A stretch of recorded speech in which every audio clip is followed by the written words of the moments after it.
Hallo liebe Reptil-TV-Gemeinde zu einer neuen Folge. Ich bin wieder mal ein Stück gereist.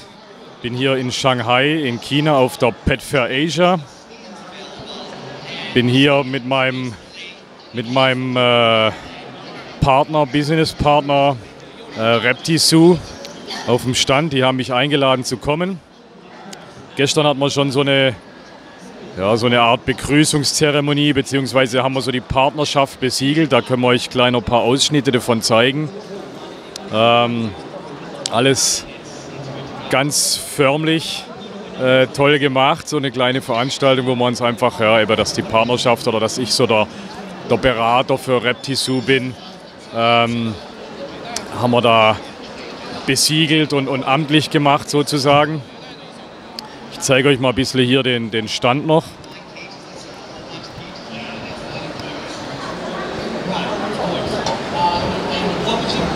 Tollen großen Messestand hier. Also ja genau, mein neues Buch wird hier promotet, das auf Chinesisch kommt. Ne? Hier bin ich schön auf dem Plakat drauf, ganz smart. Das Buch ist leider ein wenig vom Lautsprecher verdeckt. Hier das Ball Python Python Regius auf Chinesisch. So, das ist ein wenig der Aufhänger für das Ganze. Dann jetzt heute als Programmpunkt haben wir hier ein bisschen so eine kleine Vorstellung von mir bzw. von Reptil-TV, ein bisschen über die Entwicklung bzw. über M&S Reptilien, wie die Firma entstanden ist. Da werden wir hier die 2 Stühle, hier ein bisschen die Bühne. Da wird nachher so ein Interview stattfinden mit Übersetzung. Da werden wir euch auch ein paar Ausschnitte zeigen.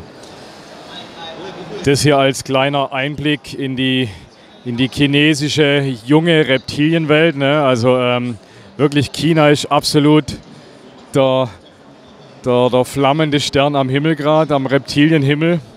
Das Interesse ist riesengroß in China, wirklich an Reptilien. Die sind Reptilien verrückt, die mögen das, die Leute. Eben wenn man so Königspythons da ausstellt, wirklich ein mordsgroßes Interesse daran. Ja, hier, also das ist jetzt ja ein wenig im Background, ne, wenn man die vorne hinstellt, da kleine Riesentraube um die Ball Pythons. Also wirklich toll, was sich hier entwickelt. Und ich denke, die nächsten 3, 4, 5 Jahre wird China der Reptilien-Zukunftsmarkt sein oder der boomende Markt. Wie gesagt, absolut tierverrückt, die Chinesen. Ich möchte euch noch ein paar Eindrücke von der Messe hier zeigen. Hier Live Body Painting. Das Mädel hier wird zum Reptil gemalt. Irgendwo haben wir schon laufen 2 Stück davon rum. Naja, da hinten zeige ich euch gerade mal. Was da auf hier ist, das zweite Reptil hier. Also das Gesicht finde ich am allerbesten so, ne, wenn die Augen zumacht. Was sie heißt. Und wenn die Augen zumacht, sieht es richtig gut aus. Nicht schlecht, gell? Gibt einige Attraktionen hier sowas. Irgendwo rund läuft noch ein Kerl rum mit dem Painting. Hier haben wir einen schönen Stand, interessanten Stand, auch für Insider. Far East Nephrurus. Also wie gesagt, das China ist ja ein relatives Entwicklungsland mit den Reptilien oder Neuland. Und die haben hier wirklich richtig schöne Knobtail-Geckos.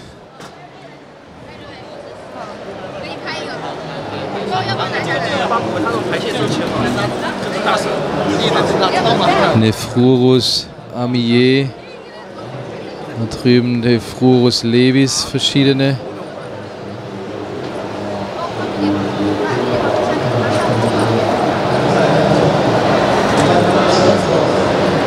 Was mir richtig gut gefallen hat, ist Hier diese Paredura fimbria. Ja, also Oedura, nicht Paredura, Oedura. Oedura, wir kennen ja den Oedura pictus vor allem. Aber hier ist Oedura fimbria, habe ich noch gar nie in Original gesehen. Spiegelt ein bisschen, aber jetzt glaube ich, kann man es ganz gut erkennen. Richtig schöner Gecko.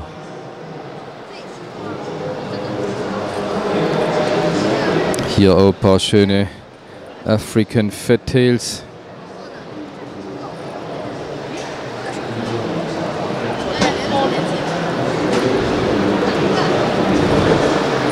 Egernia läuft da hinten.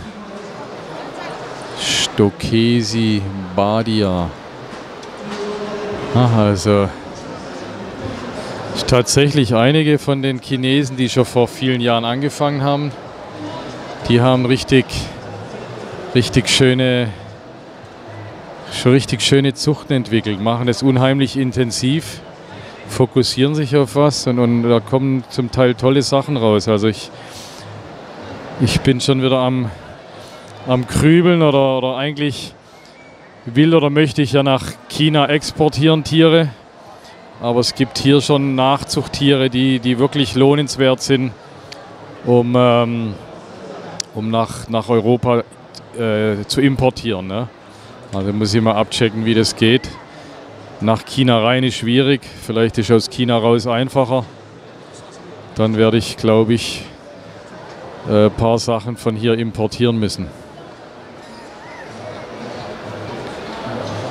Da sind auch Hersteller, die haben hier so ein Odorspray, ne, so ein Geruchskiller-Spray haben die.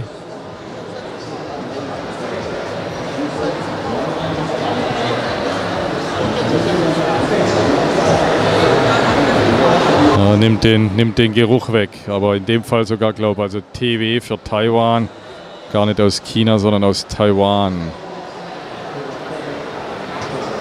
Hier für die Käferfreunde unter uns, diverse Käfer.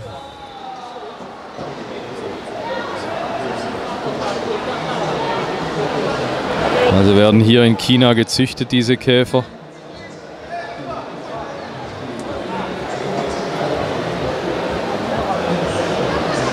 Ja, aber das da unten sind ein paar Brocken, hey. They are huge.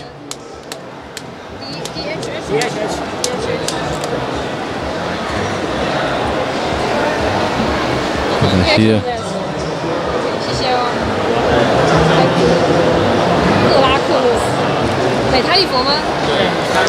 Bin ja normal nicht so der Käferfreund, aber das sind echt richtig tolle, imposante Tiere.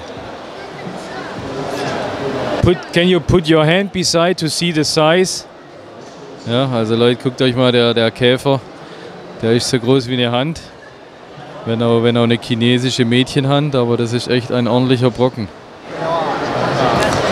So, hier haben wir die Kornattern, Palmetto. Die Palmetto sind ja bis nach China gekommen.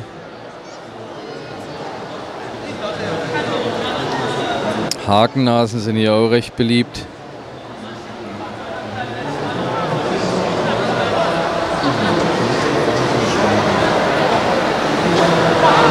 Team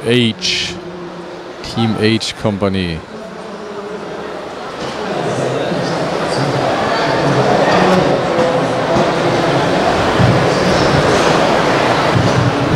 Das Tolle ist auch, wenn wir mal schauen, also eben das hier ist die Reptilienecke, wo wir hier sind.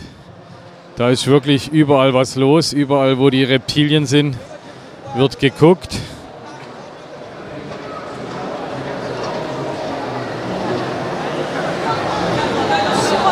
Werden Fotos gemacht.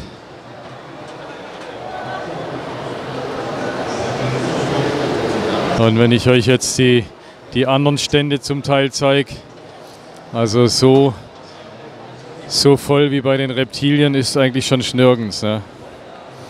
Wirklich unheimlich Interesse an den Tieren. Da haben wir noch reinschauen.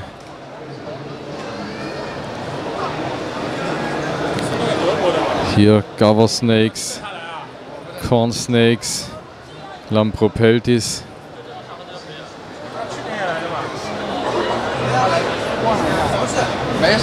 Leider zwischendrin auch ein paar Rucksäcke im Bild. Aber ich bin ja nicht der Einzige hier.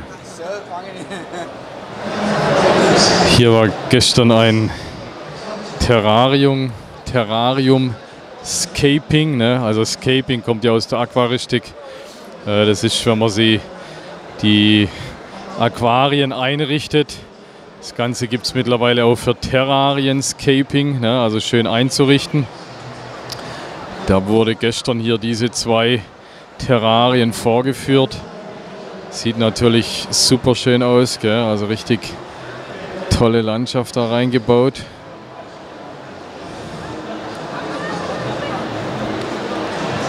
Beregnungsanlagen mit drin. Müssen natürlich für die Tiere passen, ne? Also wie ich als Ball Python Fan kann man mit so einem Terrarium natürlich nichts oder nicht verwenden für Königspython. Aber hier die passenden Anolis oder kleine Basilisken oder sowas rein. Super schön, gell?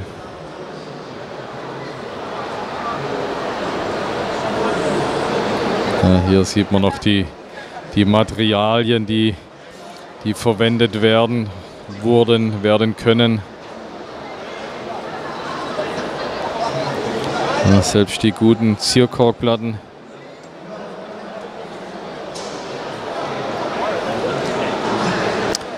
Muss mal fragen, wie das hier abläuft, ob hier das jeder machen kann, wenn er Lust hat. Weil ich kann mir nicht vorstellen, dass nur die 2 Terrarien hier gemacht werden oder wurden.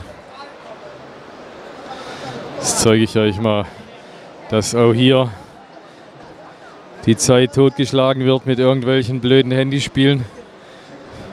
Ich als alter Handyhasser. Ja, hier die Kids, da hocken sie und zocken am Handy. Frage ich mich, wieso sie hergekommen sind. Vielleicht, weil die Mama daneben sitzt und es genauso macht. Naja. Was meine Kinder sehen, die werden jetzt sagen, na, Papa, du schon wieder. Aber Leute, lieber lauft rum, guckt euch die Sachen an, statt auf dem Handy zu spielen. Hier werden Terrarienbeleuchtungen gezeigt. Also unsere ganzen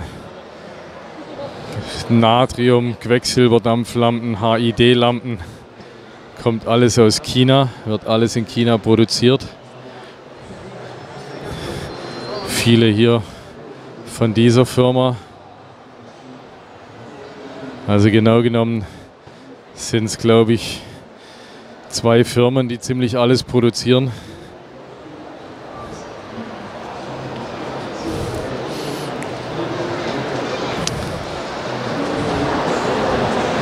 Mittlerweile auch wirklich gute Qualität, die da kommt.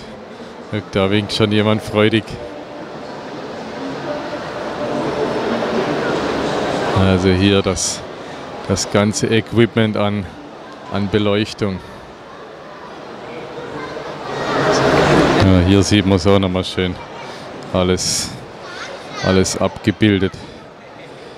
Was zumindest das Echsen- und Schildkrötenhalterherz begehrt benötigt.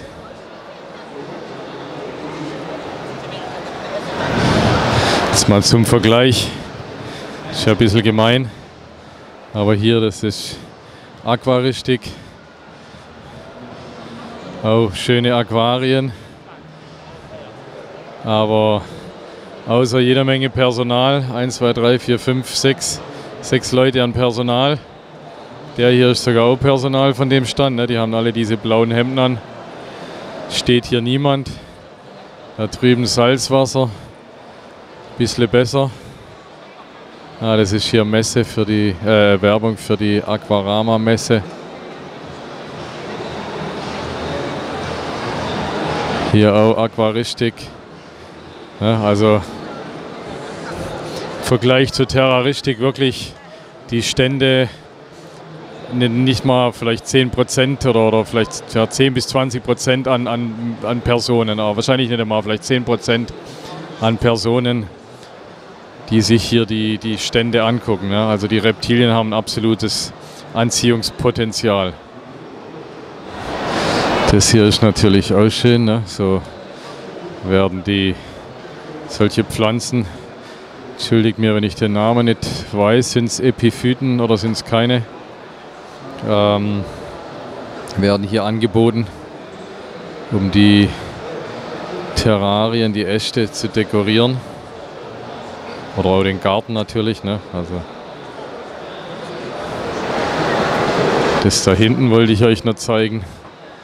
Richtig schöne, riesige Aquarien aufgebaut. Wow, das ist natürlich gigantisch. Überlegt hier, wie viel tausende Liter für 4 Tage Messe aufgebaut sind. Wow.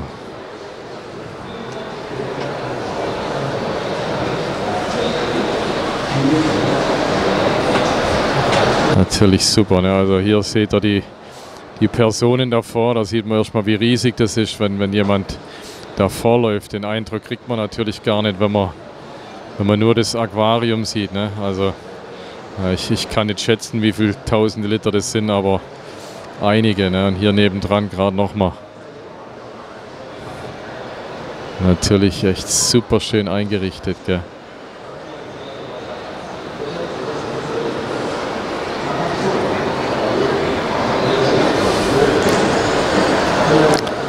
Geht es wohl auch irgendwie um das Landscaping, ne? Design Landscape Master. Also irgendwelche Leute, die diese Habitate sozusagen einrichten. So, hier werden irgendwelche Fische ausgestellt. Also ist als ich glaube, gibt es so eine Competition. Second Runner-Up. Ah, hier, das ist der Champion. ein riesen Brocken an sicherlich irgendeine Welsart, ne? Also auch um die Größe zu sehen, was das für ein Brocken ist. Mal meine Hand kurz daneben.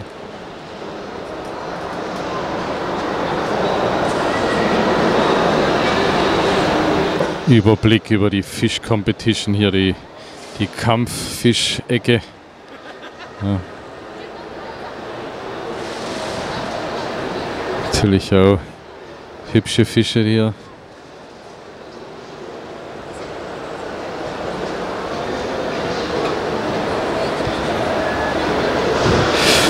Diese Messe hier nennt sich Pet Fair Asia, die ist zusammen mit der Aquarama.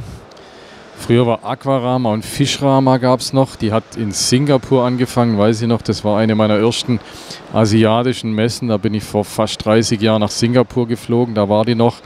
Und also damals war auch Terraristik völlig in den Anfängen. Es gab so ein paar Anbieter, die so Plastikterrarien hergestellt haben. Aber das war's. Und jetzt hat sich vor einigen Jahren wohl diese Aquarama hier nach China verlegt, nach Shanghai. Und findet jetzt seit einigen Jahren dann immer hier statt. Und wie gesagt, zusammen mit der Pet Fair Asia, die haben wohl die Messen zusammengelegt. Hier einige Diskus-Anbieter, Aussteller. Zeitlang ja auch der Riesen-Hype um die Diskus. Wohl ein bisschen abgeflacht, glaube ich, auch die letzten Jahre. Aber natürlich hübsche, farbenfrohe Fische, ne? Also der mit seinen Streifen hier, das sieht schon gut aus. Und da drüben die Goldfische in verschiedenen Ausprägungen. Ich glaube, bei uns als Qualzuchten nicht erlaubt hier mit diesen Auswüchsen hier. Ja, so viel der Ausflug in die Fischabteilung. Gehen wir zurück zu unseren Reptilien.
Hier nochmal der Reptilienmann.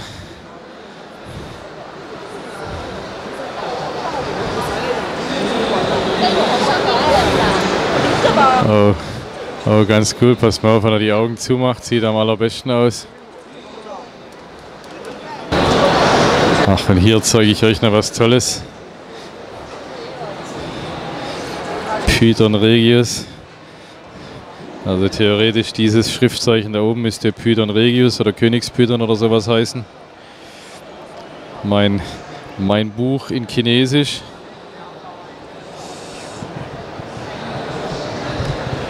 Allerdings jeder, der denkt, dass, wieso ist das in Chinesisch schon erschienen und noch nicht in Deutsch, muss euch beruhigen. Das Ganze ist nur ein Dummy. Ja, die Seiten sind alle weiß. Das ist erst ein gebauter Dummy, um eben Werbung für das Buch zu machen, was dann auch in vielleicht 2 Monaten erscheinen wird. Hier der Werbeflyer dazu.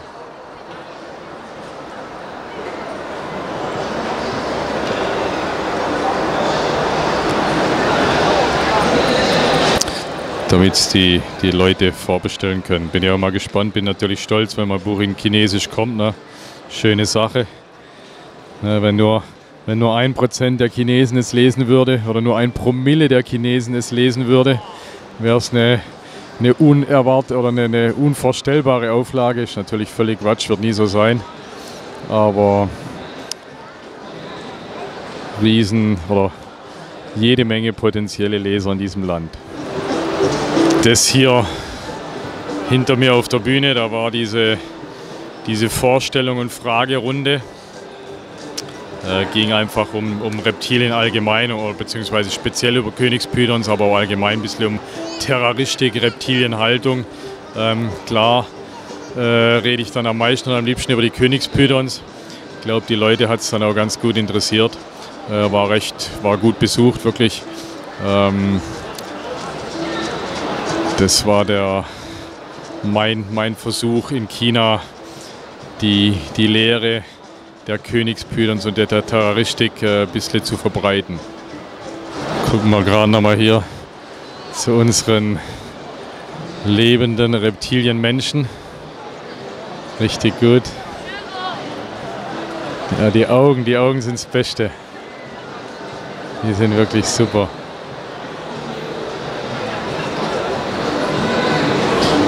Und da drüben das Mädel wird noch geschminkt, bemalt. Natürlich auch die aufwendigste Bemalung. Und wenn man mal guckt hier, also das Interesse ist gut, ist riesig.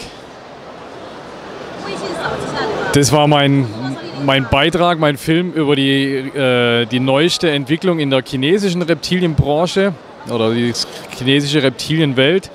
Hier ein nettes Abschlussfoto mit meinen 2 Reptilien Avatars oder was immer, Reptilienmenschen. Toller, interessanter Gag oder tolle, interessante Attraktion. Also bleibt mir treu, checkt meine Balls und checkt die Reptilienwelt in China.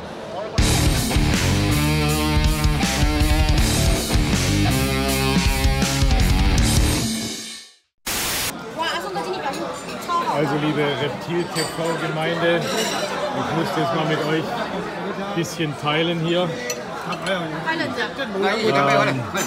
Heute der 2. Abend. Und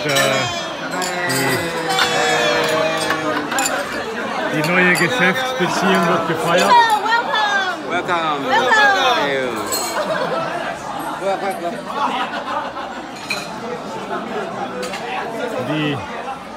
Die Chinesen sind da relativ feierfreudig.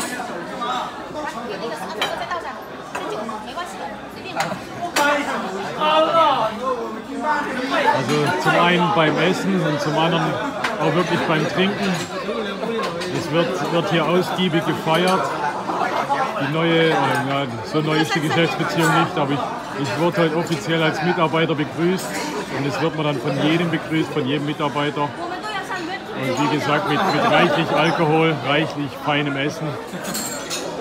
Und um euch das mal zu zeigen, also hier Tisch Nummer 1, hier das Tisch Nummer 2.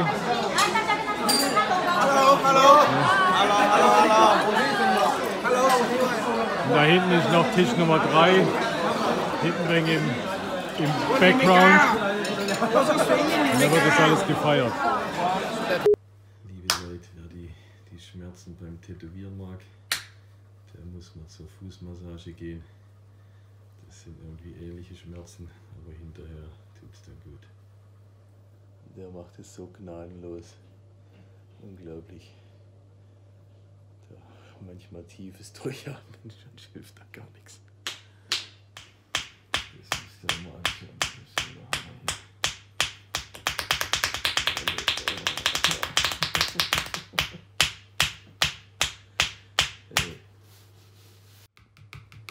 Jetzt hat er noch 2 so Hämmer. Die werden